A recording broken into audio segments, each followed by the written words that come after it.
अस्सलाम वालेकुम। आप देख रहे हैं कि न्यूज़ एचडी। मैं हूं किरण खान। चलते हैं आज की अहम खबरों की तरफ।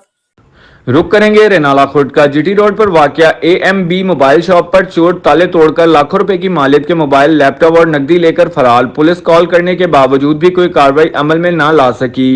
शहरी पुलिस की जानिब रात तकते रहे। आए रोज बढ़ती हुई चोरी डकैती की वारदातों से शहर में खौफो हिरास फैल गया। थाना सिटी पुलिस चोरी डकैती की वारदातों को कंट्रोल करने में बुरी तरह नाकाम नजर आ रही है। गरीब के लिए कारोबार करना भी इम्तिहान बन गया। शहरियों ने डीपीओ उकाड़ा से अपील की है कि थाना सिटी की हदूद में बढ़ती हुई चोरी डकैती की वारदातों का नोटिस लिया जाए, गफलत बरतने वाले पुलिस एहलकारों के खिलाफ कार्रवाई की जाए और चोरों को गिरफ्तार करके रिकवरी की जाए और मालिकान के हवाले किया जाए। मजीद खबरों और अपडेट के लिए हमारे साथ रहिएगा। तब तक के लिए अपना ख्याल रखिएगा। अल्लाह हाफिज।